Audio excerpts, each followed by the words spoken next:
All right. Good afternoon, good morning, good evening, wherever you are joining us from.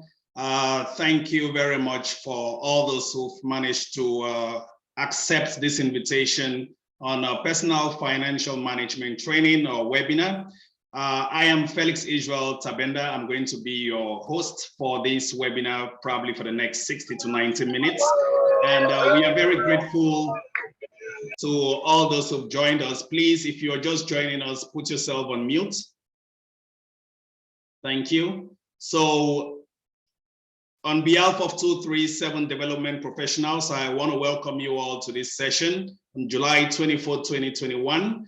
We have been having several sessions in the past, be it from CV and motivational letter, how to leverage your network, searching for jobs in the international development sector, of course, switching from the private to the public sector or the development sector, excuse me. And lastly, we also had a webinar on climate change, climatepreneurs. How do we maximize the resources we have in our own environment, and of course, while making money from it. So it's been an interesting journey on 237, but based on the needs of our members, based on the needs of our contributors, one of the key topics we've had is how do we manage our finances? I have been able to develop my CV. I've been able to get a job in the international development sector. How do I start managing my resources?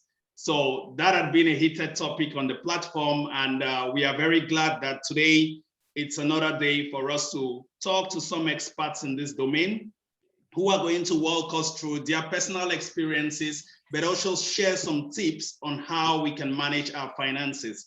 As the topic goes, personal finance management, forget money no hard, but now for manage I'm hard, as we'll say in our local parlance back home in Cameroon. So thank you all for joining us again. Three key areas we will be looking at. First, on money management. Why do we have money management problems? It's a common thing, not only in Cameroon, in Gabon, in Congo, wherever you find yourself, wherever you're joining us from.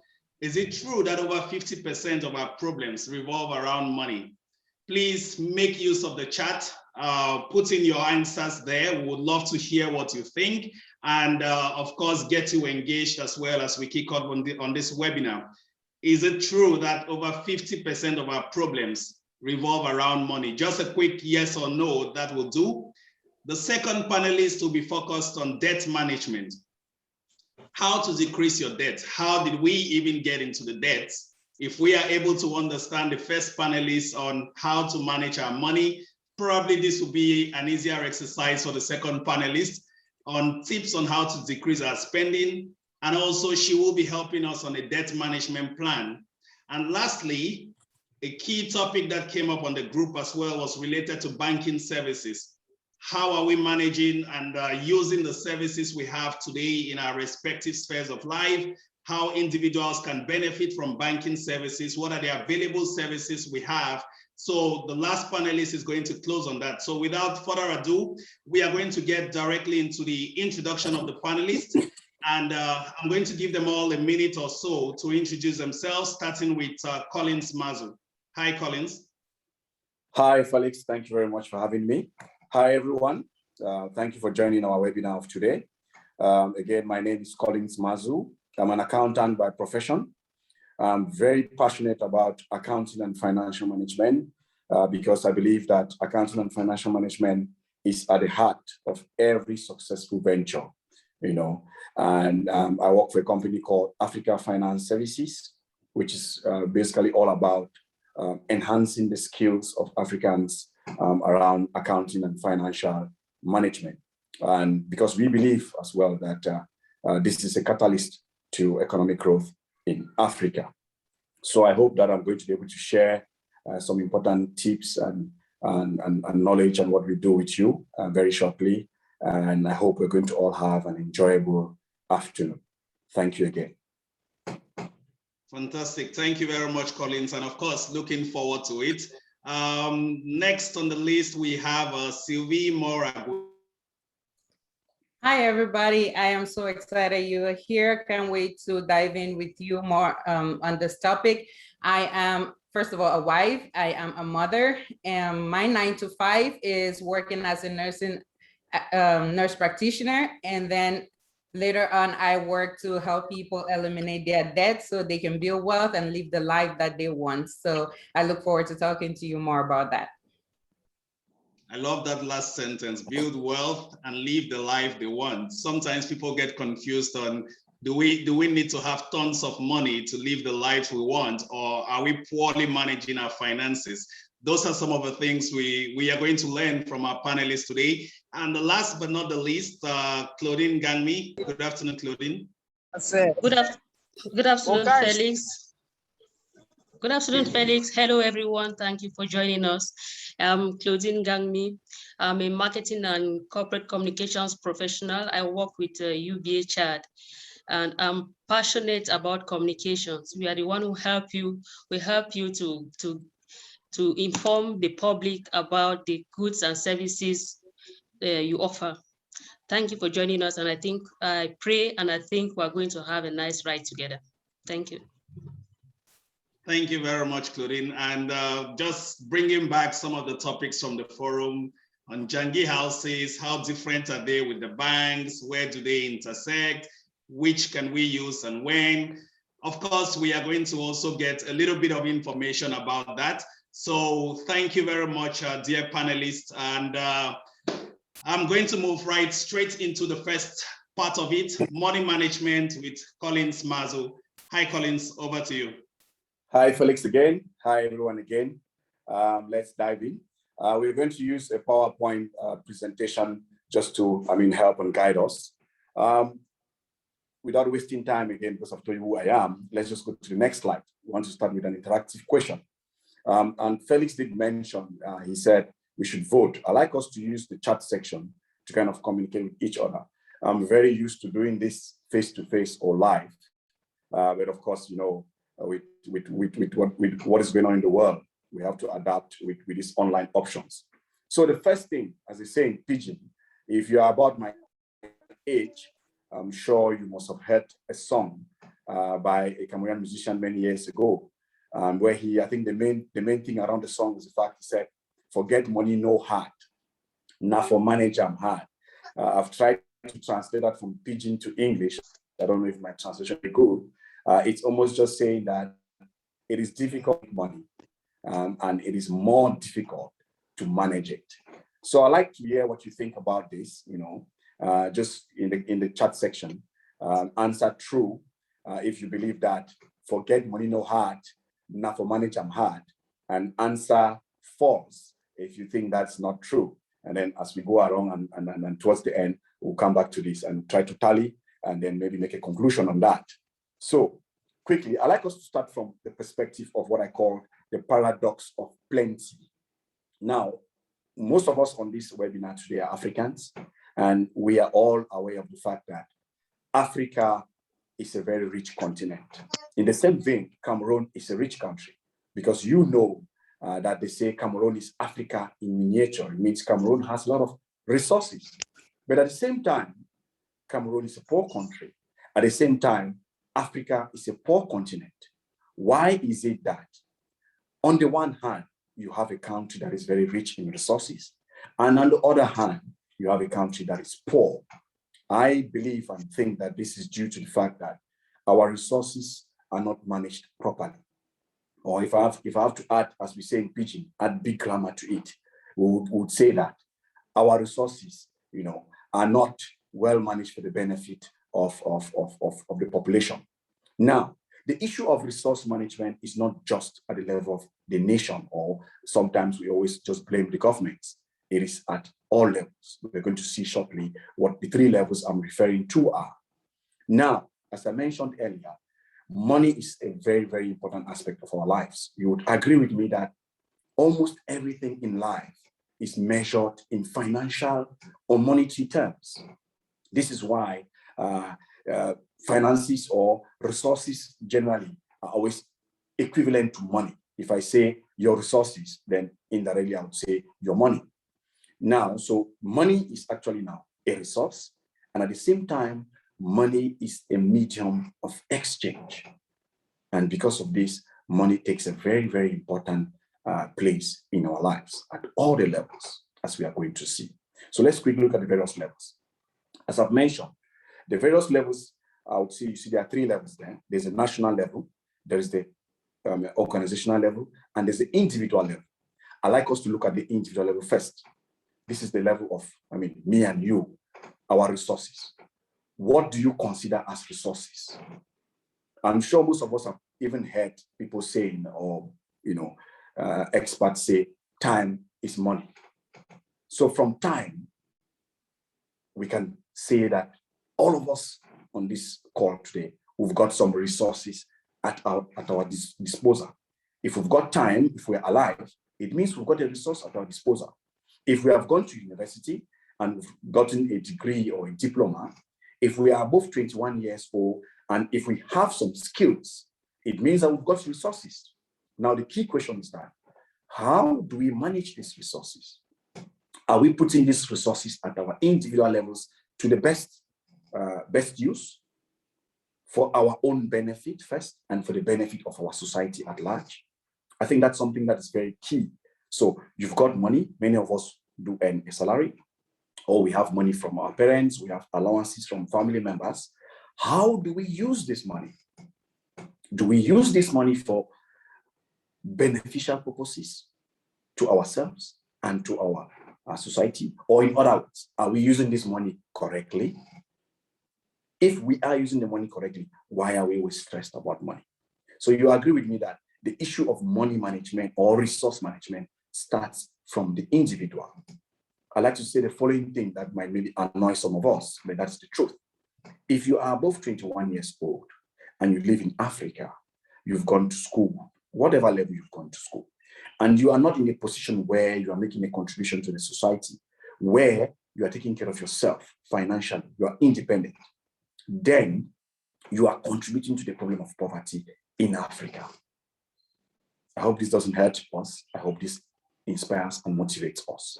You agree with me that at the organizational level, at the company level, individuals are responsible for managing a company. Cameroon is a country that is made up of so many small businesses, so many informal businesses. Those of you who are very used to Cameroon, let's take the Southwest province as an example. I always say that, I don't know, you might correct me if I'm wrong. In the Southwest, I don't see up to 2 or 3 companies that are able, when I say companies, I mean companies now in the private sector. Let's keep the government out of the picture. Companies that are in the private sector that are able to employ, say, 5 to 10 graduates from our universities. There is no company. It tells you that there's a problem. We cannot have an economy with all the resources that we have. About 98% of the companies that operate in the country are small and medium-sized companies. And a big chunk of that population of companies are actually operating in an informal fashion. Something is not right. The Ministry of Small and Medium-Sized Enterprises actually tells us that about 13,000 companies are created every year in Cameroon, and these companies go out of existence in 4.5 years. I see that as a pure example of poor resource management. Because if these companies are created and disappear, it means that the resources that have been put into these companies have been wasted. Me and you both know that it costs a lot of money to create a company. You cannot create a company and then in 4 years it disappears. It means you've wasted the resources you used in creating that company. Now to the national level, you do agree also that in many countries in Africa, the governments are unable to provide water to their citizens, electricity, basic health services, healthcare services, despite all the resources that the governments are managing or controlling. So the problem of resource management in Africa, or in Cameroon, in our case, is very prevalent at all levels, at the individual level, at the organizational level, and at the national level. I personally believe that if we understand the principles of accounting and financial management at all these levels, then we would manage these resources, better, and poverty will be history. Now, we are going to focus on the individual level. And the next thing I'd like us to look at quickly is to say, After understanding these various levels, do you agree that more than 50% of our problems revolve around money? Or put it in another way, more than 50% of our problems are caused by money or financial issues. If it is a yes for you, I like to see a yes in the chat section, just like we did for the other question. And if it's a no for you, just type N, and let us try to assess this towards the end of this discussion. All right, so let's go forward. A lot of people are already saying yes. I can see some yes in the forum. If it is yes, then why do we have money management problems at the individual level? I think I have a pigeon, the grammar, and I say there is a problem of financial illiteracy. What do I mean by financial illiteracy? I like to explain this in very simple terms. Let's take a car, at least all of us know, who've at least experienced a motor vehicle or a car in our lives. Do you agree with me that if you don't know how to drive a car and you're given a car to drive, there'll be disaster? There'll be disaster. So if you don't know how to use money, if you've never learned how to use money, and then you find yourself in a position where you are managing or controlling or using money, then you are suffering from financial illiteracy. You have not learned the basics around money management. How do you make the best use of your money? And as I said earlier, money is a very, very important element of our lives. It has power. Just like a car is very important, at the same time, a car could be dangerous to you. Money is very important. To many people, it could represent power, it could represent confidence, it could represent happiness, and at the same time, it could represent disaster or problems if we don't manage it well. Now, what characterizes the problem of money management? We cannot go into all the points in this short time that we have. I'd like us to look at some 4 items quickly that are part of this whole issue of financial illiteracy. The first one is poor planning. When I was small and in secondary school, we used to sing this song, proper preparation prevents poor performance. Now, imagine that you were driving from Yaoundé to Bamenda and you never had a roadmap. You never knew where to turn left, turn right on your way to Bamenda. You might find yourself in a Boloa. Meanwhile, you planned to go to Bamenda. In other words, what I'm saying is that planning is the foundation for success. When you have a plan, it is easier for you to use your resources, from your time to your money and to other resources at your disposal. So we don't have a good planning culture in our society. Even when we go to school, somebody is in university and ask them, what do you plan to do after university? It's like, I don't know. If I'm lucky, I'll get a job. That's why you see a lot of us have studied maybe chemistry or mathematics, but we end up finding ourselves writing all types of concours because we've not planned our lives. We've not planned what we want to do. Why are you doing chemistry in university? What are the opportunities after you've done chemistry or mathematics or physics? Do we think about that before we start doing the program? Or do we just do the program because we want to have a degree and we are hoping that after we finish, we'll get a job? So planning is very, very important. Now, we have a culture of show off. And like I said earlier, a lot of these things, we cannot look at all of them detailedly now. And among the 3 speakers, I think the next speaker will talk about the issue of debt. If we have a show off culture, it means that we want to spend to impress. Because we want to spend to impress, we find ourselves getting into serious debts. And these debts now trigger other problems in our lives, in our relationships with our friends, family, and even co-workers. Many a times when somebody wants a loan from a friend, the person will be very, very nice. The person will tell you all nice things. And once you give them the loan or the money, to pay back now becomes a problem. Then we have, relationship problems with our loved ones. This also goes with the culture of entitlement. Like I said, I call it love that handicaps. We live in a society where parents pay our fees. They love us. They send us to secondary school, to high school, to university, and sometimes they even send us to the master's level. They pay our fees. Somehow, I think they are handicapping us because at some stage, legally, at the age of 21 years in Cameroon, you should be financially independent. I'm sure you're going to hear the story of our next speaker, who talks about loans, student loans. In Western countries, when you go to university, your parents don't really pay your fees. You go and take out a loan to pay for your studies. But in our African context, you have people in university, people even almost at 30 years, or they are still being taken care of by their loved ones. So I'm not saying you should not help each other, but I'm saying that we should not handicap ourselves by, by spending too much on our loved ones. Now, the last part I'm talking about is issue of accountability. We need to be accountable to ourselves. Poor accountability is a huge challenge in our society. Once you're accountable, you become responsible. You need to look yourself in the mirror and say, how have I used the resources at my disposal? How have I used my salary at the end of the month? And you need to be able to answer yourself honestly. Once you can question yourself and give yourself an honest answer, automatically you become responsible. So moving on, as I said, it will be impossible for us to look at all these things in detail with the short time that we have. Let's look at some of the recommendations or the tips that we can use to counter some of these problems of poor money management. The first one is that I like to plead with all of us. It is your resources, it is your money. We need to get responsible. We need to take care of our own selves by educating ourselves. Like I said earlier, you cannot drive a car if you don't know how to drive a car, if you haven't gone to a driving school and learned how to drive a car. You cannot manage your money well or your resources well if you haven't taken the time to learn. There are various opportunities for us to learn. There are various resources on the internet today. I always say Google is my friend, you know. Then the next thing is you have to be able to plan your life. Plan your life. How am I going to spend my money this month? What are my needs? What are my wants?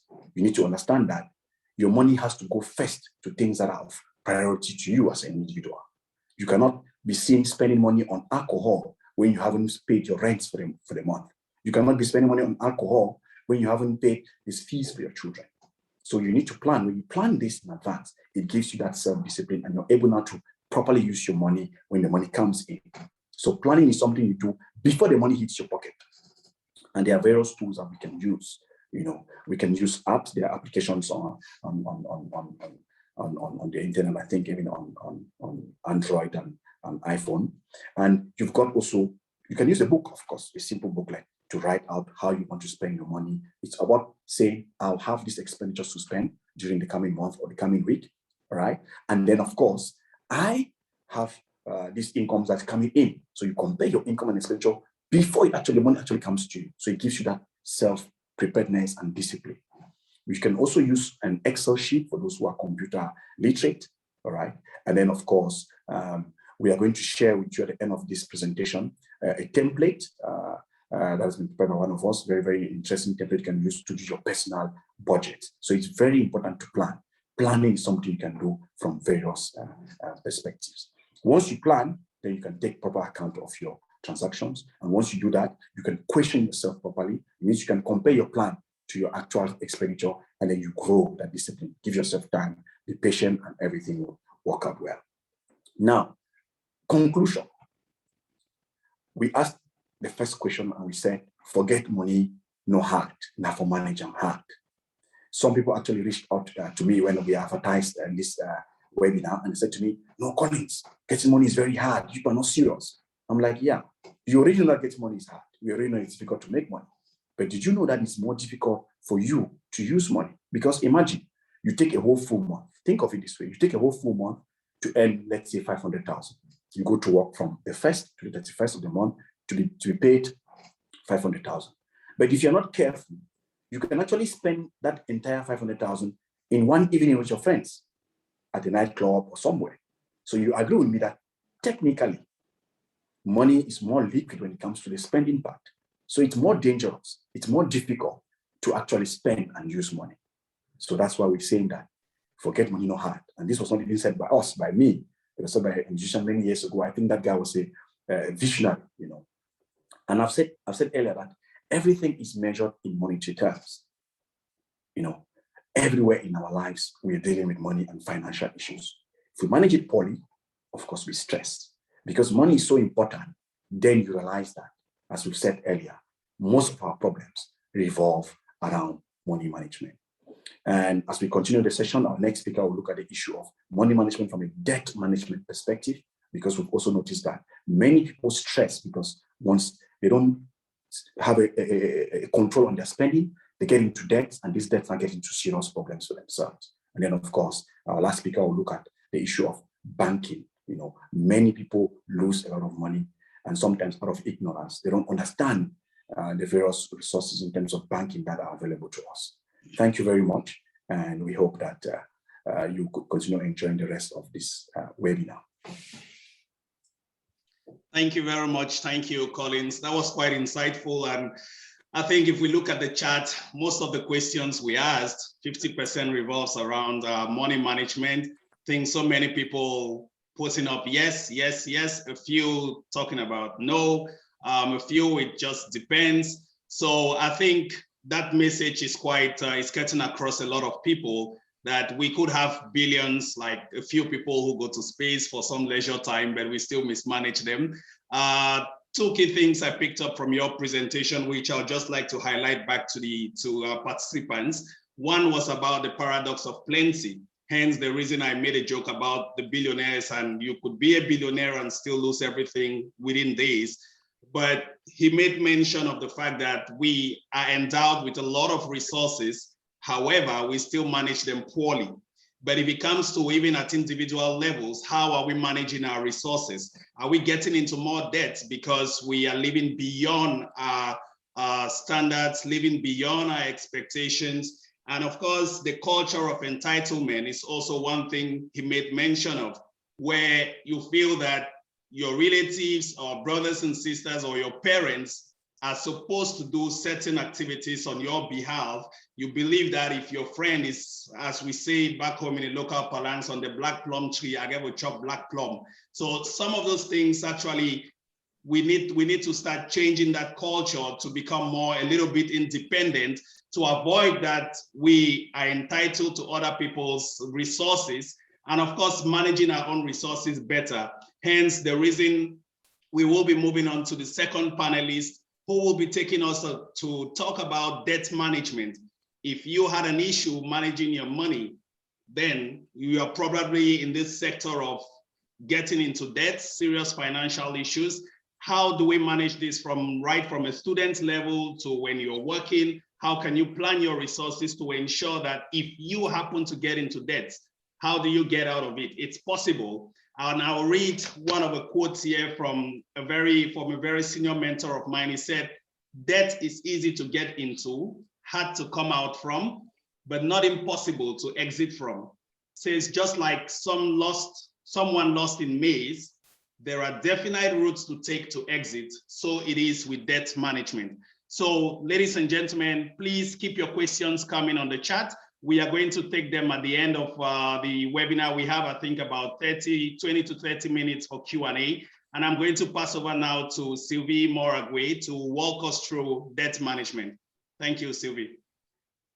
All right, Felix, thank you so much for that. And colleagues, thank you so much for that presentation. That was brilliant. I think you did a very, brilliant segue into why it's important to manage money. And, we're going to talk about, again, debt management, which ties into why it's important to manage money. So in this presentation, we're going to be talking about the root causes of debt, how to decrease your spending, and why it's important to have a debt management plan. So like Felix was saying, you can wander into debt, but for some reason, you cannot wander out of debt. So you definitely need a debt management plan. So thank God you're here, right? We're gonna definitely give you a debt management or debt elimination plan. So first of all, what is debt? Debt is when you borrow money or when one party borrows money from another. So what are the root causes of debt? How many people, I want to see you put it in the chart. How many people know how much money they spend this week? So if you know how much money you spent, just, by show of hand, yes or no, tell us in the chat if you know how much money you spent this week. Okay. So one of the root causes of debt is not being aware of how much you made and how much you spent. So many people know, okay, my paycheck is, X amount of franc CFA, but when it comes to our expenses, we don't monitor or track our expenses. And it is very important to track how much money you make and how much money you spend. Because if you do not have a system of tracking how much comes in and how much goes out, then that's already right there a problem, okay? And then I also want to know from you all, how many people, and we're not gonna report you to your wives or your husbands, okay? How many people have ever left work and stopped at Mami Pepper Soup or Mami Achu, or stopped at the bar to take one man because it's a very hot afternoon? So let me know in the comments if you have ever done that, you know, impulsively because it's just too hot. Or maybe like I talked to my brother yesterday and he's like, oh, the rain is falling, so I just stopped down here at the bar to take one man. And I'm like, oh, how is the one man shielding you from the rain? You know, is that an umbrella? So now you're spending 600 francs CFA because the rain is falling that you did not plan to spend. So let me know in the comments, all right? Like I promised, we're not gonna tell your wives, okay? Because I'm sure maybe the children are there in the house with no food, but Papa is down there in the bar taking one man.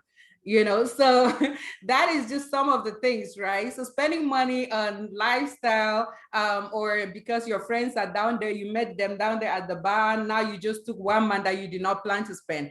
The other thing is because you met your friends and then everybody's like giving rounds, okay? And let me know too if you've experienced that. And those of you who are teachers, we talk about teachers round, you know, where they say you give this person, jump this person, give that person, right? So we give teachers round also at the bar. You give rounds that you did not even plan to give, right? So everybody has given a round and then it's your turn to give a round. Now you have to give round at the bar. If you don't have money, Mommy write my name for book, you know? So that's money again that you did not plan to spend. So if you've experienced that, let us know in the comments. And this is, you know, real life situations that happen. So that again is just examples of things that happen to us because we maybe fall into peer pressure that we have to give rounds because our friends are doing it. Or for ladies, your friends ask you to go out to shop and then you see this dress that you did not plan to buy, but now you're falling in love with that dress, you buy it. Or maybe you're falling in love with that pair of shoes, you buy it, that you did not plan to buy, okay? So, or maybe a family member comes in and asks you for money that you don't even have, but because you feel bad or sorry, like Collins was saying, and then you feel like you have to give them money, okay? So then you give them money. So all those expenses that were not on your budget, and you spend money, okay? So another thing is dealing with medical expenses. Or for us back at home, and if you've experienced it again in the comments, we want this to be very interactive, let us know.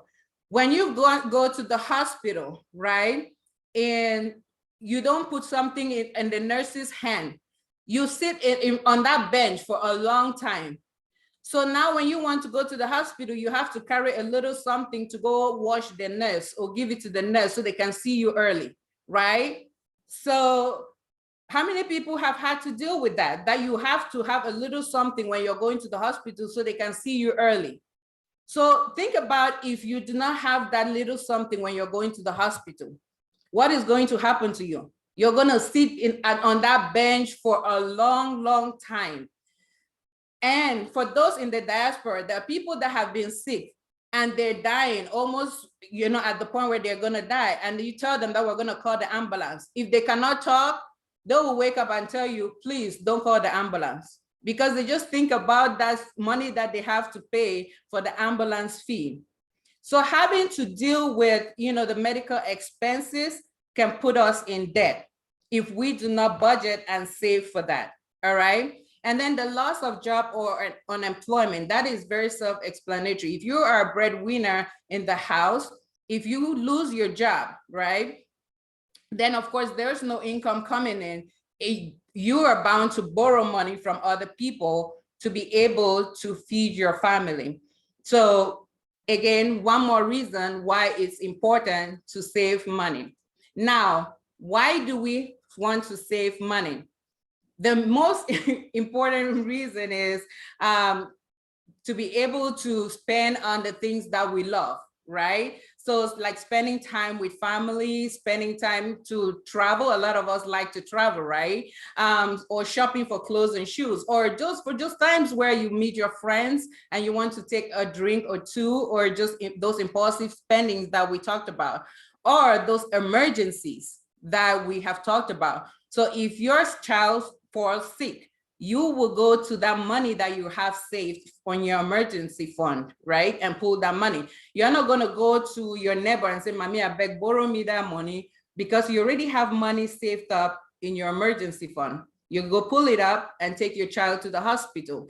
Or in the diaspora, you go pull up the money and if you, when you get a medical bill, to take care of your medical bill, right? Or just because you want to build wealth and not have to work at that job that you really hate, and or deal with that coworker that is so annoying, right? So those are the three main reasons why we need to save money. Now, how do you save money? One of the key things that you want to do to be able to save money is to decrease your spending. So people say, okay, how do I decrease my spending if I'm not making enough money?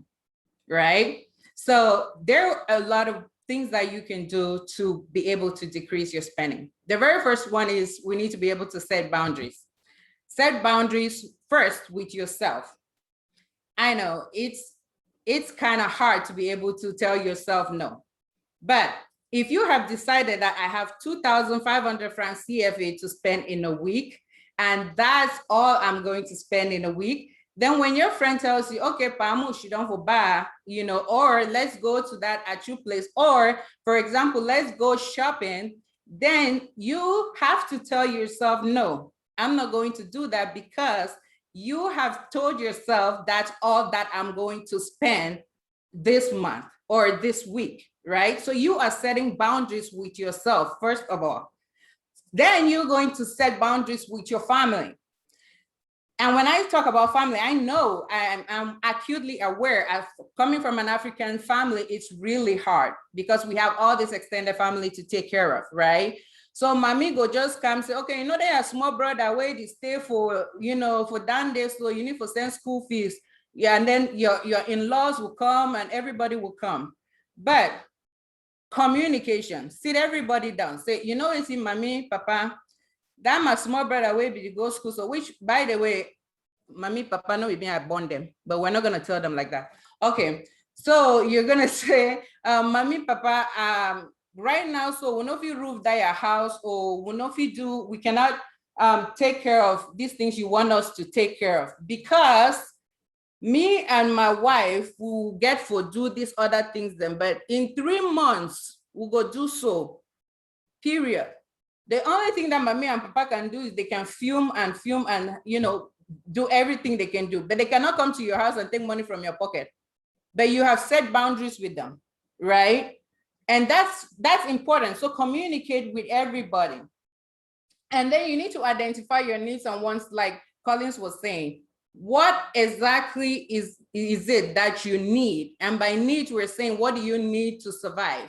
So like a place to stay, food on your table, and what are your wants? Like just things that you like, but are not essential for survival.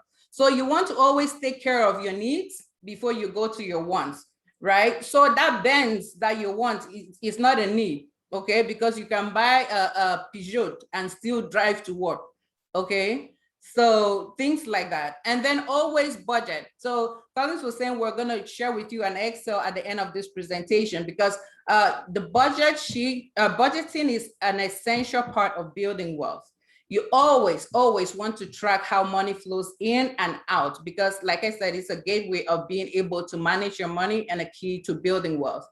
And then be able to ask for discounts. So yes, we're good with bargaining and asking and say, okay, mommy, you said the corner 200, but again, 100, 150. Always ask for discounts. Or even those in the diaspora, always ask for discounts. I tell people, closed mouths don't get fed. If you don't ask, you're not gonna know what discounts they can offer you. And then see what things you can make with your hands, all right? So when we were growing up, we used to make brooms, you know, with our hands. Now we're so into buying things. Everything we want to go to the store and buy, right? But if you have kids, we can teach them to be able to, reuse stuff. I was telling somebody the other day about the story of my kid. My daughter, she wanted a toilet bag, but she had a birthday before. And so I told her, no, she wasn't gonna get a toilet bag. So she went and took her birthday stand that we had used for to put popsicles on, and she converted that into a toilet bag case that she has in her room now, in her bathroom now, right? So when I saw, and she's like, oh, mommy, I use that now to put my toiletries in. So I was like, okay, that's really cool. So when I went to the store, I was able to, I was tempted to buy her the toilet bag. But to me, that it showed that, okay, I was teaching her that, no, what she made wasn't good enough. But the other thing was, now she knows to be able to reuse her stuff that we have at home. So that is the culture we need to be able to teach our kids as well. So basically what I'm saying is, to be able to decrease to be able to save money, you need to first of all think about less expensive ways to meet your needs, right? So think about things you cannot live without. Can you live in a cheaper house? If you need, of course, you need a house to stay in, right? So can you live in a cheaper house? That 4-bedroom that you have, is somebody living in that fourth bedroom? So downsize and go live in a 3-bedroom house, right? Right there, you have saved money. And then use less money for your wants.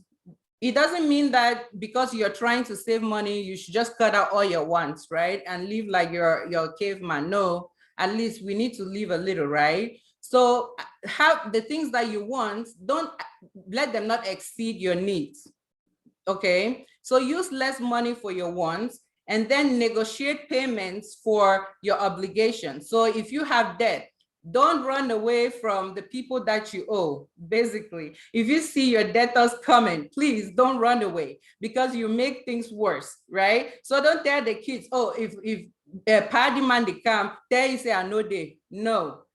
Meet with them, see how you can negotiate a payment plan with them. All right. And there are people like, okay, my friend's kid was told, if the people if Papa, the white people have called again, because they were told if the debt collectors call, you should pick up the phone, right? So no, let's pick up the phone and see if we can negotiate a payment plan with these people. They're usually good with negotiating lower payments, and see if we can go from there. All right. Now, if you have debt, what can you do? The first thing with debt is to stop borrowing more money. Do not get into more debt, because if you're trying to get into debt, if you're trying to get out of debt, you cannot dig your way into more debt, right? So set a budget and stick to it. I saw somebody in the chat put in there that they budget, they have an Excel sheet that they use, and every month. So that is excellent. You stay within your budget. If you're going to the store and you say, okay, this is my budget, and it's not within your budget, you walk out of the store. That is really good. It's gonna help you get out of debt. And make sure that you have a reminder of why you're getting out of debt. Because when you refuse yourself from buying those things, it's gonna be hard if you don't have a visual reminder of why you're refusing yourself from buying those things. So if you need to paste on your wall, I don't want to get into more debt because I want my kids to have a better education. So cut out your child's school and put it on your window, put it on your bedside table, put it everywhere you want to see it, right? So when you, or maybe in your car, if you have a car, so put it, or in your wallet, put it everywhere. So when you're refusing yourself those nice things, you know that in the future, you're gonna be able to get those things, okay? And then start saving money. The easiest way to save money, like we've talked about earlier, is to decrease your expenses and to increase your income, which we're gonna talk about in a little bit. So start saving money by decreasing your expenses. Then look around you. Are there things that you can sell? Are there things that you have at home that you do not need? So if you're sitting around your house and you have 3 TVs, one in the bedroom, one in the kitchen, one in the living room, which first of all, if you old people, you should not be sitting there watching Canada and what have you, right? You should be trying to get another job, okay? So try to sell one TV, take that money and pay off your debt, because you know tomorrow when you are out of debt, you're gonna be able to buy those TV 2 times over, okay? So look around the house. You have 3 pots, 3 pans. Is there somebody who needs that pan? Sell it, or that pot, sell it to that person. You know, you don't need all of that. Do you have clothes or baby clothes, or, you know, that are just your children have outgrown? Somebody always has use for those things. So look around your house. I'm sure there are things there that you don't need. And then see if you can meal plan. You know, or a farm, you have land around your house you are not using. Just see if you can, you know, grow your own vegetables and things like that. So you're not going outside to buy the spices that you cook, okay? And like I said, take a part-time job. If you're working 9 to 5, and then you can say, okay, from 5 to 7, can I find another job to do that can bring in more money so I can take care of my debt? So that's some time right there that you can, you know, get a part-time job. And lastly, you need to commit to paying off that debt. It's gonna take some hard work and dedication. It's not gonna be easy because, like I said, you're gonna be refusing yourself a lot of pleasantries, right? A lot of things that your friends will be doing, going out to eat, going out to drink, that you will be telling yourself no. But you have to stay committed to yourself. You have to stay dedicated to your plan. And you have to pray about it. If you're a praying person, pray about it. And I'll tell you the story about one of my clients, Ngum. She's a single mom now, went through a divorce. She was drowning in debt, but she got on her plan, started budgeting, and she was able to get out of debt and live the life that she wants because she was committed to it. The thing is, that makes it difficult for you to be your true, authentic self. That makes it difficult for you to live the life that you want. Because when you're in debt, you are at the mercy of people that you owe. So by getting out of debt, you are able to live the life that you want, and you don't compare yourself to anybody. And there's a peace that comes with being out of debt that you can only experience when you do not have debt. So I do encourage you to consider getting out of debt so you can start living the life that you want, and you know, see what other options that life has for you. Thank you for listening to me. Thank you very much. Thank you very much, Sylvie. I guess we're going to come back to talk about your platform, Beyond Financial Reset, at the end of this webinar. And just to remind everyone joining us, you are welcome to this program. This is on 237 Development Professionals. We are on our personal finance management training. And we just had the second speaker on debt management.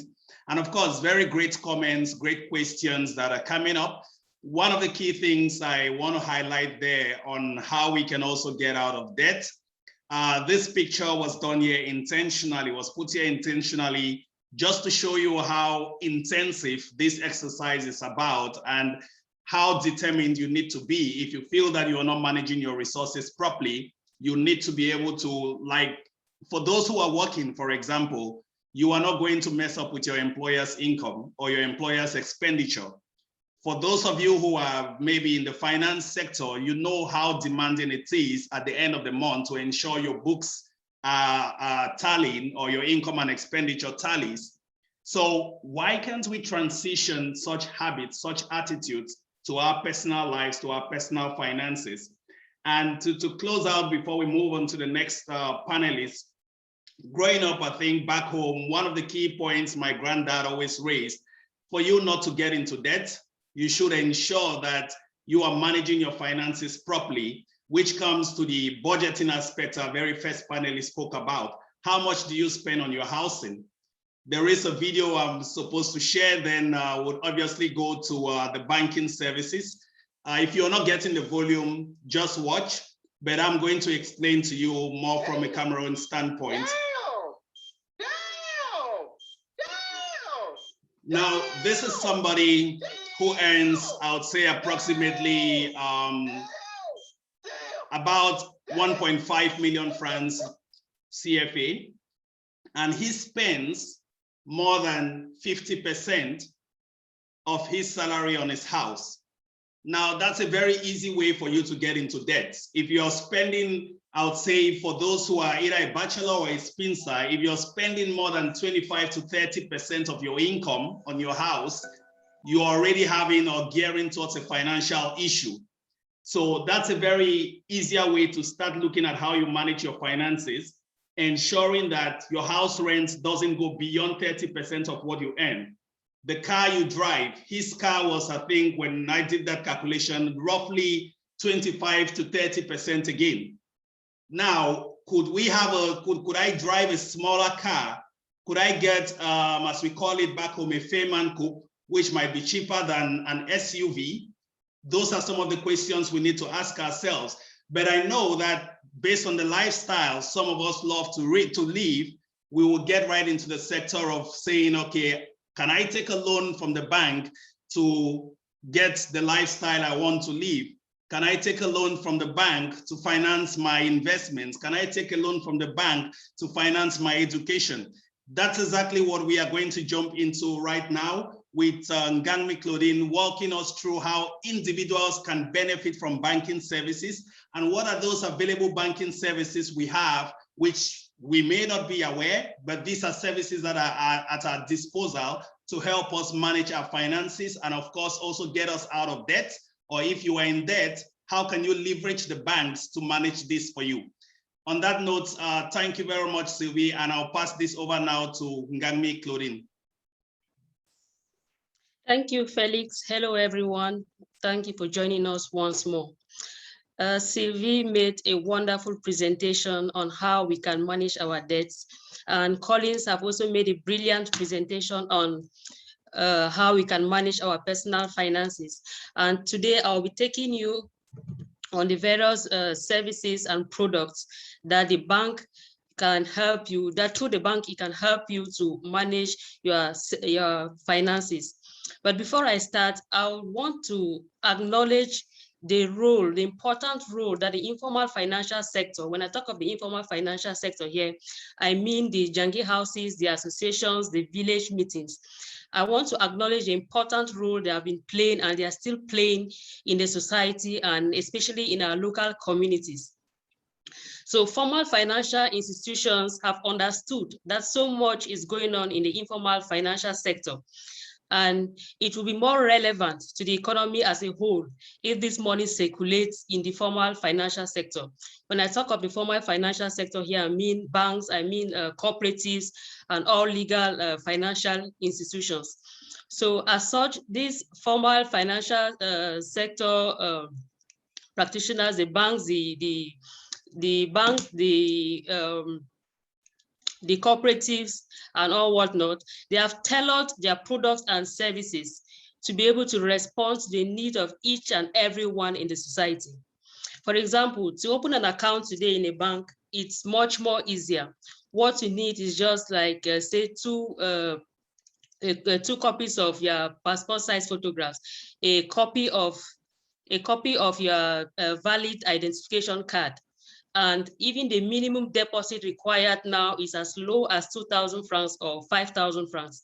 So you can open a current account or a savings account depending on your need. A current account is an account where you do regular transactions. For those who have petty businesses, you can open an account and you do your transactions with the bank, and that is more sure and secure.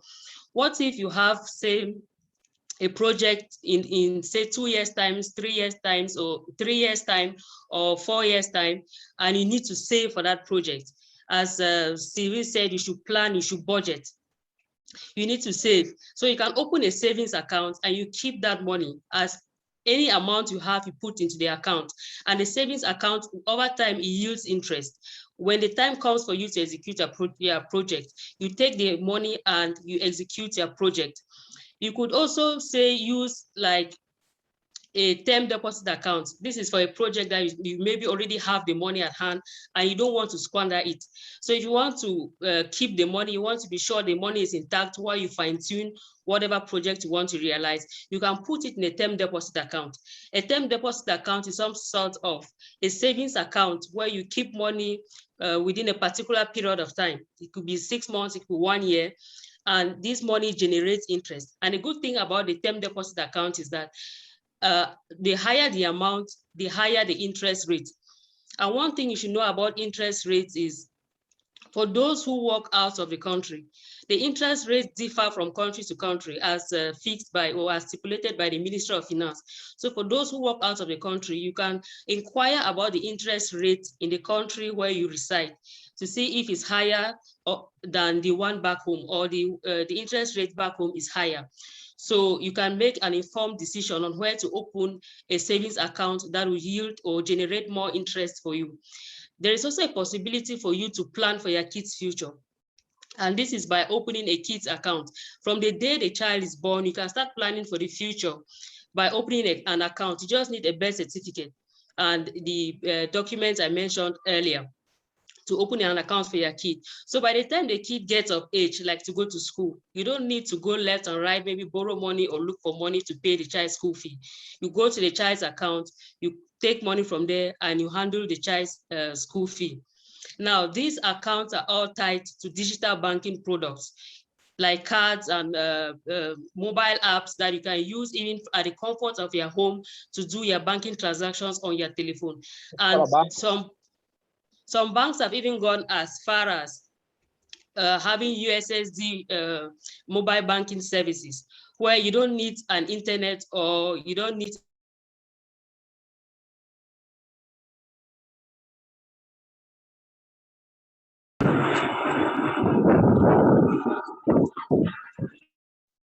Claudine, I think we lost you.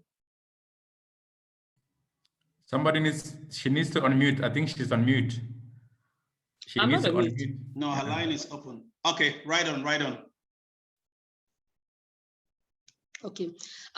As I was saying, these accounts, digital banking products are tied to this account. We have several products that are tied to these accounts, especially the savings account, like digital banking products where you can carry out your transactions wherever you are, at the comfort of your home, in the office or in the farm or wherever you are, without necessarily paying transport to come to the banking hall to execute a transaction.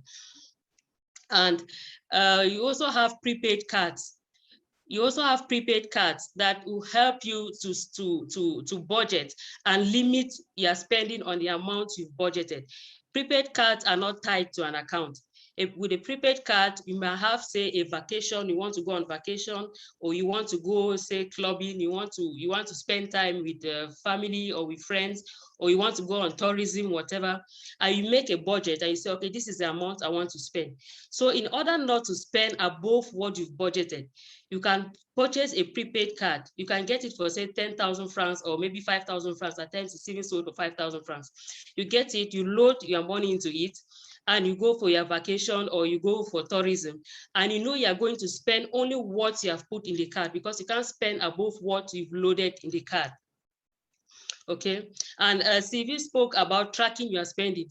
With the digital banking products that are associated to the account, when you open an account and then you can now enroll on any digital banking product, these products have software that track your spending. So from it, you can Tanya. From it, you can see how much you spent and how your spending chart looks like. Okay. Now, say you are a salary earner and you want to build a house. You've been paying rent for so long and you are tired of paying rent. Maybe your landlord comes to you and tell you to pay 2 months upfront or 3 months upfront. because he has a problem and he needs money, and that destabilizes your budget because you have a limited budget, you're a salary earner, or you do petty trades and you have an amount that you have budgeted for to spend on rent, and your landlord surprises you all the time to pay 2 months, 3 months advance. You can walk up to the bank if you have an account, you meet an account manager and ask for a mortgage loan. A mortgage loan permits you to invest, to build a house, or you buy a house, and then you reimburse the bank monthly. You can even build a house and move into it, and the money you were paying for rent, you use it now to repay back the loan monthly at ease, and it's spread over a long period of time such that you won't feel the weight of the investment on you. Okay, you can even build a house and put it out on rent, and the money you collect from the rent, you pay back the monthly installments you're supposed to pay from to the bank, and you might even have excess of it that will go as benefit for you, will go as profit for you. Or maybe you say your child needs to go back to school. There are months where we go through difficult times. Maybe we had unforeseen emergencies or foreseen expenditures, unplanned expenditures that we spent, and maybe we don't have money to send our children back to school. Instead of going to borrow somewhere that they may give you outrageous interest rates, or maybe you borrow and 2 days later, 3 days later, the person comes back saying he or she has an urgent problem and needs the money to solve his or her problem, and you start looking for where to borrow to pay back. You can get a back to school loan and pay over a period of time. Back to school loan is usually periodic. It's usually periodic. So it helps you to pay the child school fee, and then you pay back over a given period of time. Or what if you are an entrepreneur and you win a contract? It might be your first contract and you don't have money to finance this contract. You can walk up to the bank with your local purchasing order, a copy of your contract, and you get supply finance from the bank.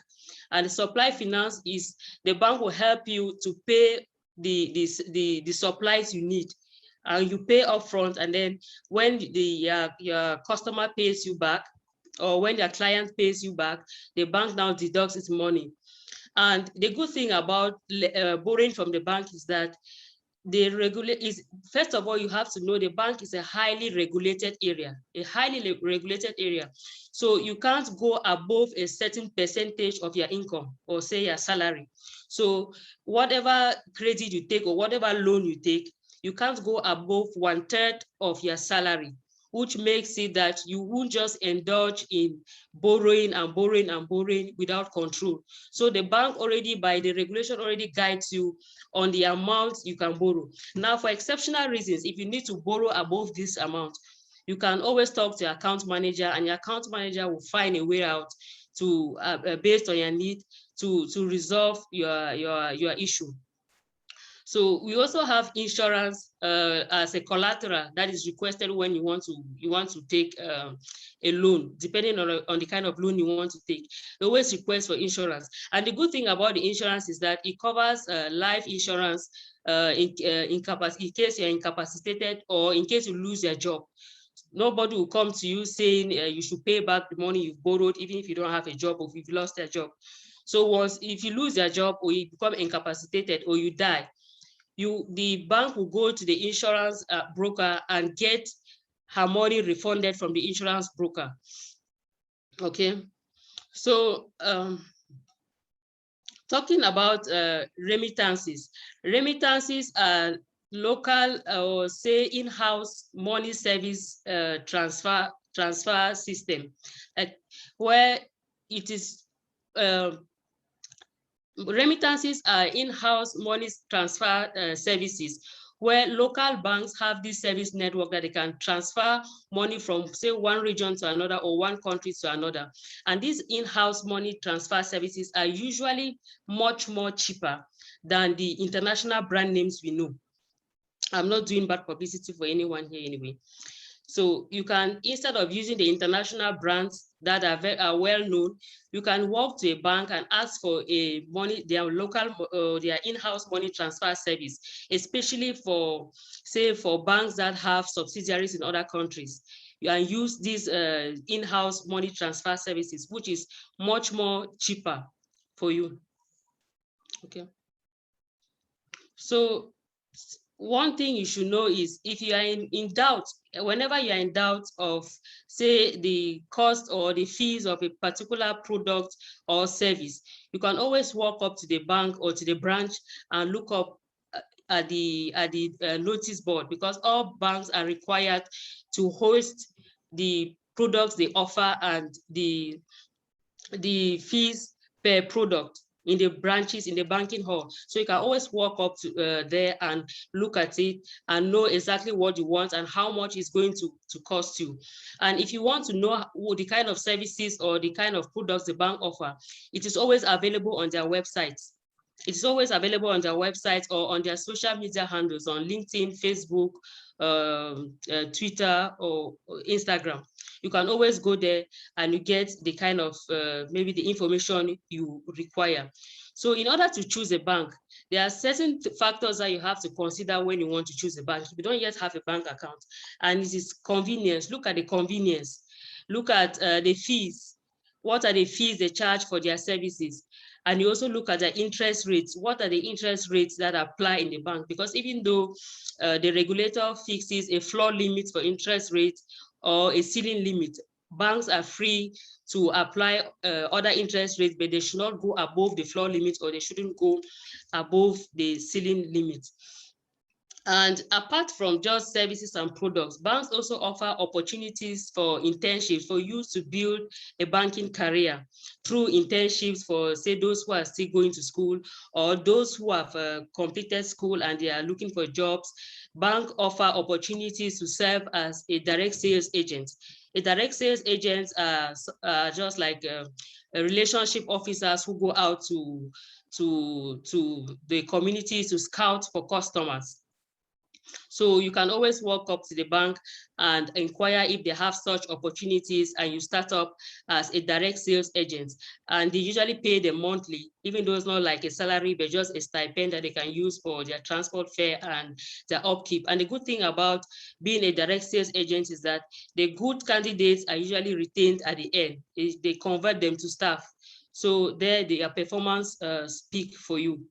So I would like to reiterate that banks are making a desperate effort to go closer to the population, and they have products and services that have been tailored to attain to the need or to satisfy the need of everybody in the society, irrespective of their social class. So you just need to approach the bank and inquire based on your need, and your account manager or the customer service agent is going to advise you on what product or service can best go for you based on your needs. The beautiful ladies and gentlemen you see in the banking hall, when you walk up to the banking hall, they are there to give you the assurance that where you are keeping your money, it's in safe hands, that your money is in safe hands. They dress beautifully to impress you and not to scare you, not to make you feel that the banking services is meant for the rich or meant for the those who are financially viable. The bank is your friend. Walk up to the bank and then open an account, establish a relationship, and enjoy the banking products and services, and allow the bank to help you to manage your money. Thank you. Thank you very much, Claudine. And with that last word or last phrase, the bank is your friend. Get to know the services they offer. Get to talk with your account manager. I think that for me, that was a very key point, because I remember back in 2013 or 2012, when I took a loan in one of the banks back home, it was easier, not because I was working in a company, but also because I would say the account manager was able to explain to me exactly some of the key points or key things I need to know in order to get these financial services from the bank, and also to understand that in a case where you lose your job, this loan is being insured. So those are some of the points she brought up, which I think we should be aware of. I know most of you have raised questions about what about the informal sector where you can get financing and all of that, but you heard her talk about it. The risk you take going to the informal sector is very unsecured, it's very unguaranteed. Hence, you need an establishment that would guide you I know it's something not common back home, but you need an establishment that guides you on how to, from the very first panelist, manage your money, manage your debts, and of course, give you advice on how you can better your own self and your own community. So on that note, ladies and gentlemen, I really want to thank all the panelists, from Collins to Sylvie and to Claudine, who have really walked us through details on personal finance management. And we are now going to move into the Q&A session. And thank you very much for all the questions you've been asking. I'll just try to walk through some of the key questions we have here. So, and I'll plead with the panelists probably between 1 minute to 90 seconds to give your feedback on it. This probably to Collins, please, can you come back on the different ways to manage money? Collins, you're on mute. And probably Sylvia, I know you may add something on that as well. Yes, sorry about that. I was on mute and I forgot. Yes, the different ways to manage money, I think it's across the three presentations. You know, I started off by talking about the fact that the very first thing is to understand what money is, educate yourself around money issue. There are various cheap or free courses online, financial literacy courses, financial wellness courses. It starts from there. Once you have that discipline or that, what do you call it, that zeal to learn, it starts from there. Of course, then planning comes in. The first part is about planning your life. I think we cannot stress this any further. Once you make a plan, it is far more easier for you to succeed. And we've talked about it all through. CV talked about the budget as well in more detail. And I think it's a good tool that we can all use to manage our money.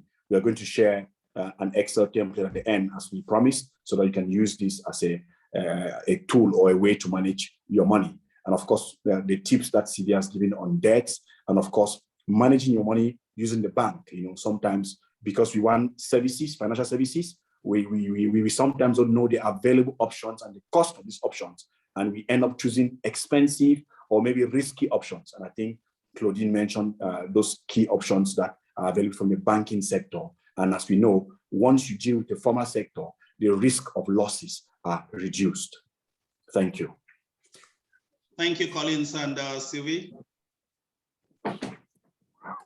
I think Collins so elaborately answered that question. I would just like to add that as far as education is knowing what you don't know, so you can seek out ways to learn, and then aligning yourself with the right people, because like he said, financial education, going to the wrong people can set you back for many, many years.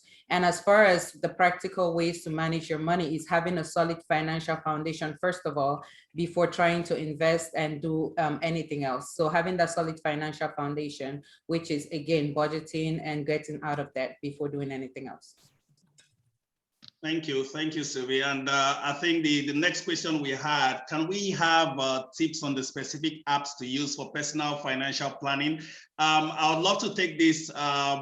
There are several apps. I know there is Money Manager, there is Personal Finance, but what we recommended, which Collins just alluded to a few minutes ago, there is a personal Excel file, which I also used that. I think for the past 10 years, I have been using that to just manage myself and discipline myself on my finances, how much I spend on, say, savings, how much I spend on investments, how much I spend on the house, the car, the family. So we are going to share that at the end of the session. I'll just try to look for it on my laptop and share with you all.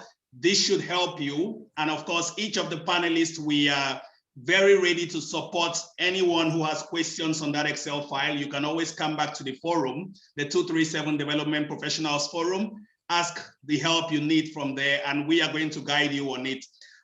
So back to you again, Sylvie. Is debt allowed if it's for purpose? What is good debt and what is bad debt? And what determines each of them? All right, so I think when people say good debt, they're referring to things like education, going to college, you know, like good debt. But then again, when you're taking debt, when you don't have a plan, debt can become disastrous. So I don't like to categorize debt as good debt or bad debt, because say, for example, you go to school to become, I don't want to list any educational degree here, but let's say I'm going to school, right? And I'll take a medical doctor, for example. You're going, because we look at that as a lucrative profession, right? So I go to school to become a medical doctor and I take a student loan for $600,000, right? And then I leave medical school and I get paid $200,000 franc CFA.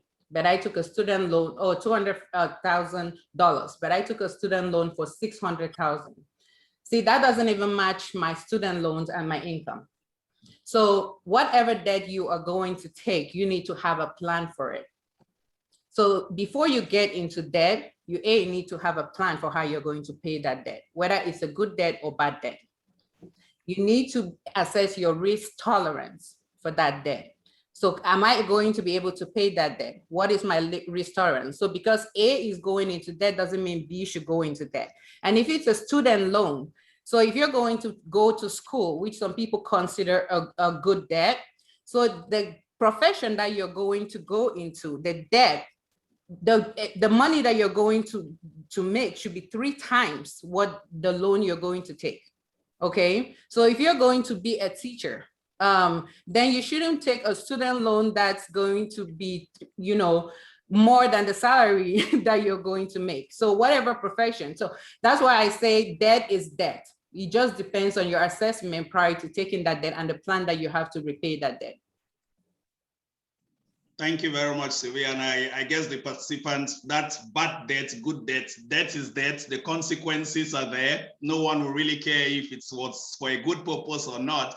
So let's be mindful of that. And I think we had a point there if we are going to share the slides. Yes, we will be sharing the slides on the 237 Development Professional WhatsApp forum.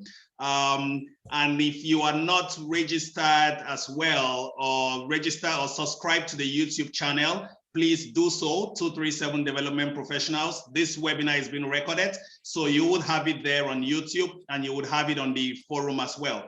Our next question is centered on investment. I guess, Collins, this will probably be for you and I wish to understand how to increase my cash, and I've been hearing only how to manage my funds. Can the first speaker enlighten us on how to invest?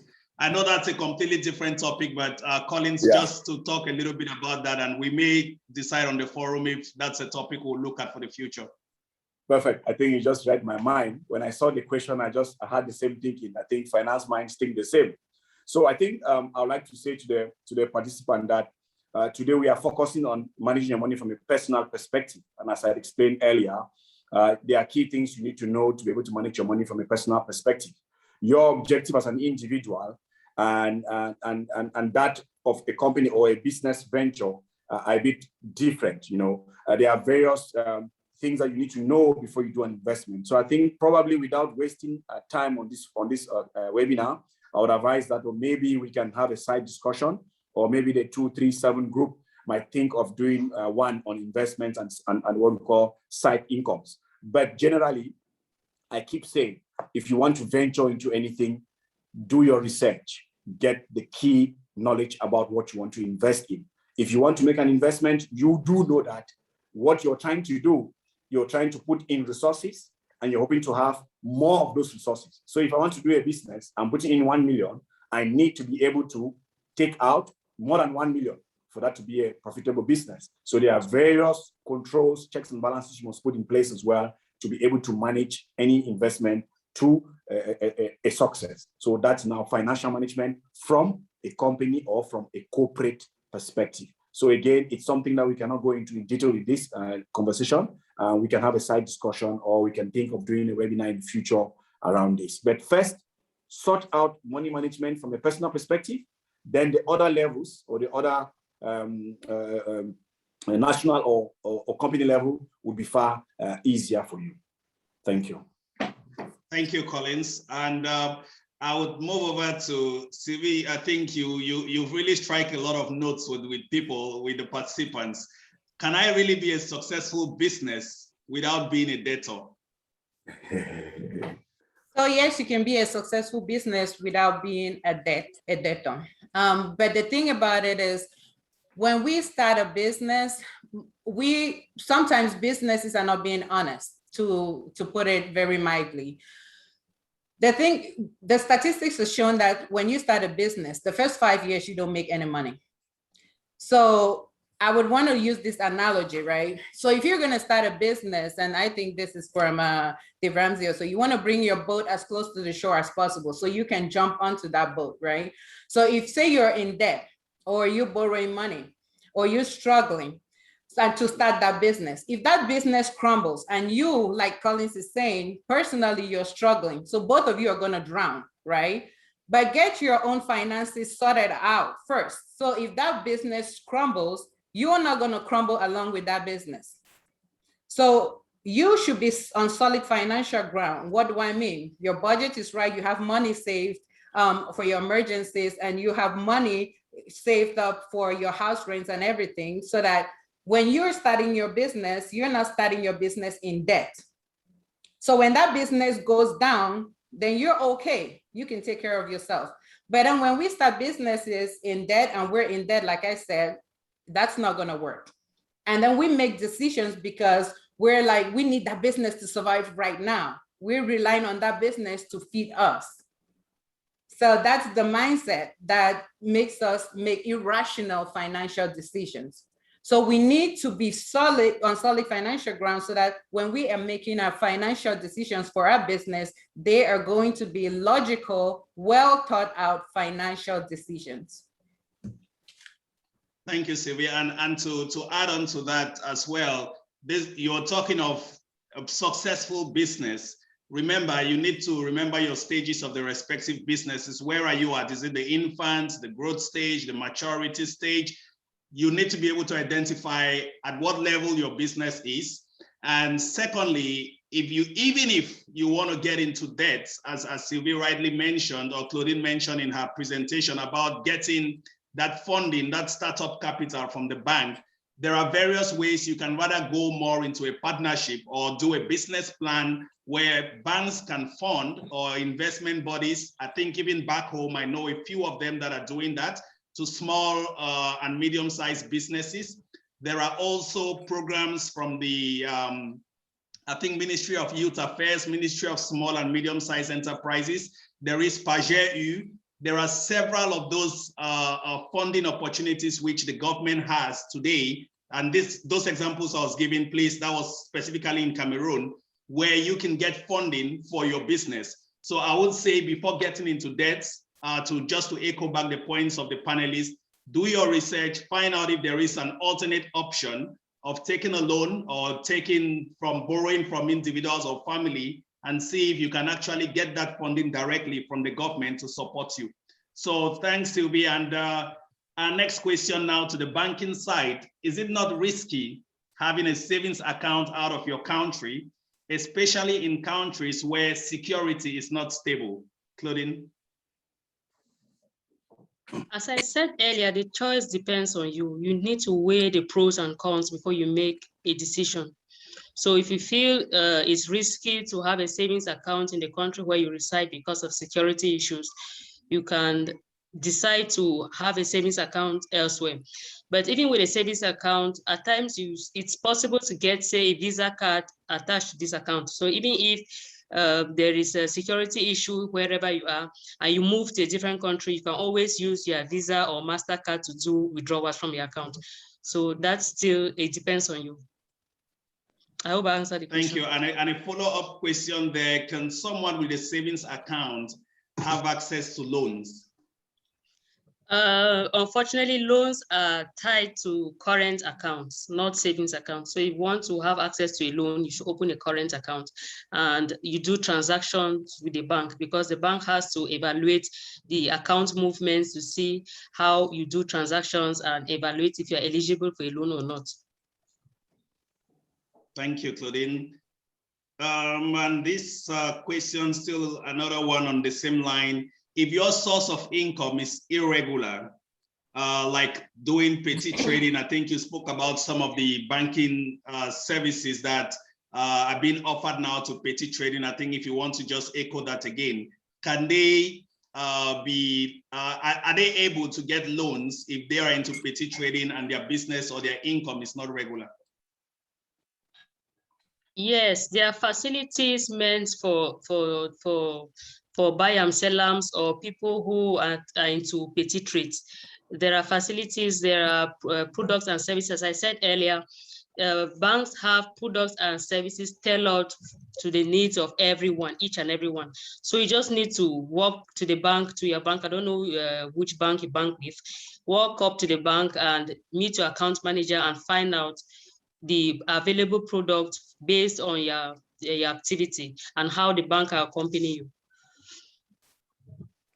Thank you very much, Claudine. And I think this could probably be the last. Okay, no, we still have a few questions coming. Many working with NGOs have bi-yearly or yearly contracts or annual contracts. How do we manage loans in such a situation, especially when the future is not clear regarding contracts? So I guess this is for most of those in the international development organizations where they come in based on a contract basis, 6 months, 1 year. How does the bank manage those situations? Most of these international organizations, they have say partnerships or conventions with the bank that they even have favored loans. They give them favors more than other customers, because once you are institution organization have a partnership with the bank, you are liable to benefit from certain favors that maybe regular customers may not benefit. So it's possible to have a loan even if you have a 1-year contract, depending on the bank and depending on the country and the banking conditions and the regulations of the central bank that governs that bank equation. Thank you very much, Claudine. And lastly, probably I'll probably take it around the three of you. What percentage of a salary does savings represent? Maybe more from Collins. What percentage of, I think many people are digging into the Excel file already. Yeah. So Yeah. I would have to ensure I put that out as soon as possible. But over to you, Collins. All right, perfect. I think we the standard or the recommended percentage is 20% of your monthly income. If you can keep aside 20% of your monthly income, then I think that you would likely be in a safe side.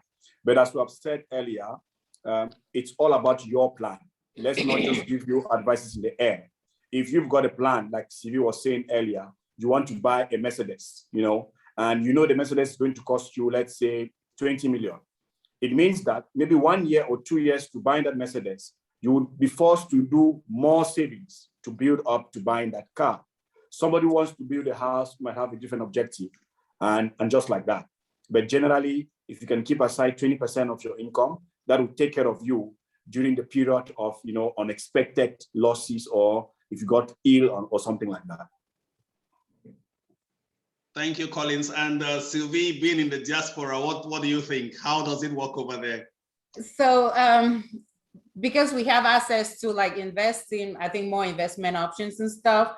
So investing 20% and then saving 30% and then spending 50%. So that's more like the formula. So spending 50, saving 30, and then investing 20 at least. I'm sure that is going to be a tough one for many of us, but I would say it's an experience for most of the panelists. We've had several sessions where we try to look at these options of savings, investments, and talking about the webinar itself. And yes, we would share with you the tools we have. And I'm glad that on the chat link, we are having a few apps that have actually been developed in Cameroon. And I see a few people commenting on them. Please note that the money management apps we are talking about, there are some which you do not need to key in your banking details. It's more of for a tracking purpose rather than an app which is linked directly to your bank account if you feel that you do not trust the apps. So get something which you can manage that by yourself. But as Claudine mentioned, some of these banking applications, you can as well track your expenses directly with them. So I would say reach out to your banks, find out if they have an app of that nature, and why not link your bank account directly with the bank's app, so that helps you know exactly how much you're spending, when, why, and all what you may have. So thank you all very much. I think We are already running to the end of this program, a few minutes there. I would like to pass over now to Venatius Fon, one of the founding members of 237, to give us a word. But before that, sorry, Venatius, before that, I would also like to get probably 2 minutes each from the panelists who have actually thrilled us today with a lot of information about what they do. If I have financial issues or banking issues, is it okay to contact you? If I'm in a debt, can I reach out to you directly? If I need somebody to manage my finances, can Collins help me out? So Collins, I'll start with you. 2 minutes, please. All right, perfect. I can take less than 2. Thank you very much again, everyone. And I hope that what we've shared with you has triggered something, because as I said earlier, it's impossible to learn everything in this short space of time. My company specializes around financial management from a personal perspective, as well as from a company perspective. We are located in Limbe right now. The office is in Limbe. And we have this, I think this mantra or this vision to say, we want to conquer Africa from Limbe. So I'm going to share with you maybe our contact or the company email address in the chat section before we close, if the host allows me to do that. And we are always open for questions. We also do a lot of free educational, I would say, courses or webinars, or so please, we'll share our details. You can check us on the various social media handles, Facebook, LinkedIn, and all of that. Thank you very much again. Thank you very much, Collins. And that's Collins from Africa Financial Services. Follow up on LinkedIn, Facebook, and of course, you'll get more of that information. Over to you, Sylvie. Hi, I am Sylvie Moagwe. I am co-founder of Beyond Financial Reset. So we are highly active on Facebook. We do have a Facebook group. It is also called Beyond Financial Reset Community. So our main objective is just to help people, again, eliminate debt and build wealth. And we're highly motivated to bring financial education to people, especially immigrants and people in the diaspora, because we realize that financial education is the gateway to, again, eliminating debt and building wealth, so that our communities, we can become more financially independent and free, right? So you can find us on Facebook, on Instagram, and our financial community, Beyond Financial Reset. So we do financial courses, personal financial courses. We also do financial coaching, and we are very excited and passionate about what we do. So if you need to reach us, you can reach us on those platforms. And we also have our website, which is beyondfinancialreset.com. So if you need to reach us, that's where you'll find us. Thank you very much, Sylvia. And to add on to that, this lady started up with a school loan of about 237,000. She didn't want us to talk about it, but was able to close that out within a very short period of time. I won't mention, but if you want to know more, get in touch with her. And of course, you will know how to manage your debts better off. Thank you, Sylvia. And lastly, to Claudine. Thank you so much, Felix. And thank you, everyone, for listening to us. I hope we were up to expectation. I hope you benefited from our different presentations. And I am Claudine. I work with UBA Chad, more precisely, not UBA Cameroon. And I read in the chat comment, in the chat section, it's like some people are not happy with UBA services. But I want to assure you, we are there to serve you better. We have this customer first initiative where we put our customers, we put our clients above everything else. So we are there to serve you better. If ever you feel unsatisfied with our services, we have the customer service email address on our social media handles, be it UBA Cameroon or UBA Chad or whatever UBA subsidiary you adhere to. You have the customer service address or the customer service number. You just need to write a mail, send a mail, and they are going to attend to you personally. Thank you once more. Thank you, Claudine. And with that on UBA, I would not so much of a publicity, but I think we need to come up with a culture where we give feedback, especially if you felt that you had a bad service. Please use those tools she's mentioned in any other bank in which you are, because that is used to evaluate the employees, to evaluate the customer service, and of course, the service which the bank also renders to you. So let's make use of those services to make our country, to make our community better. And on that note, I will pass over to Venatius for a few minutes talk on what 237 development professionals are all about. Thank you, Venatius, over to you.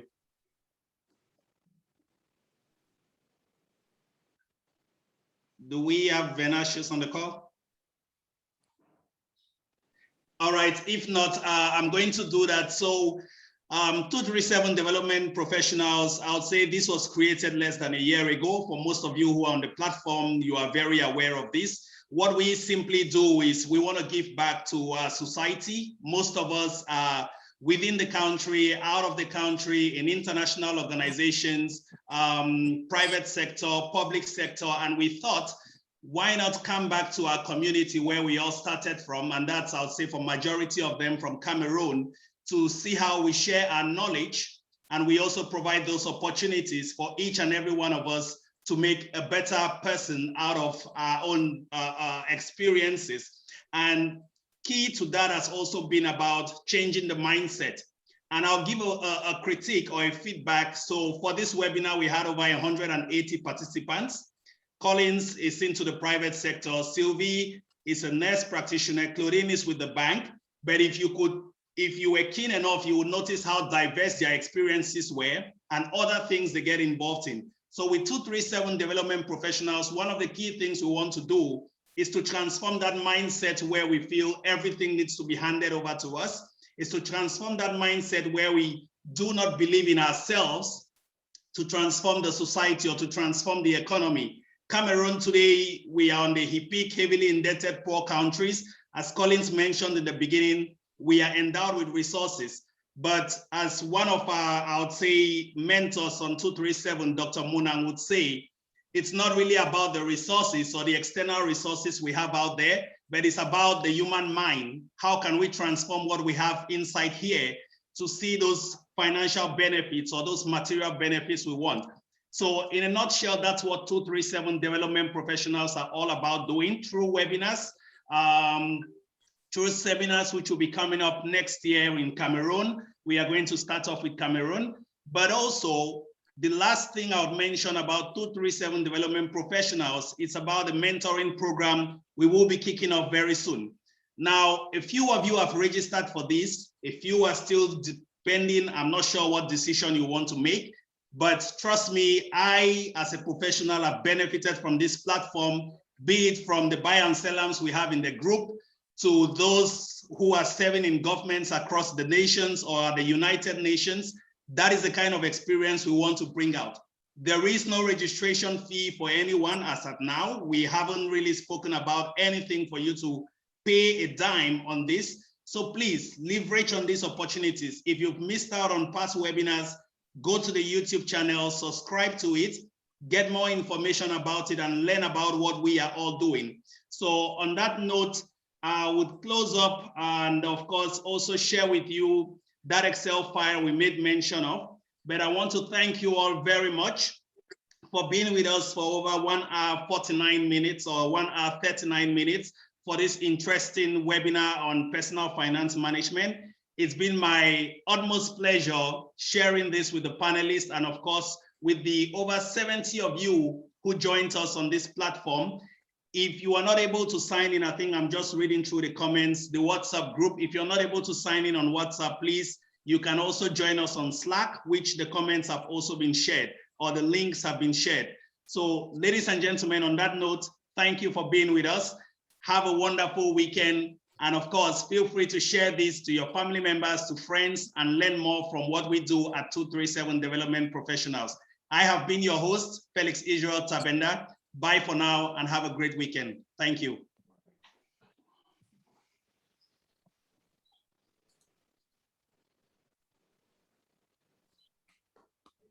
Fantastic. Thank you, bro. Thank you, panelists. Great stuff.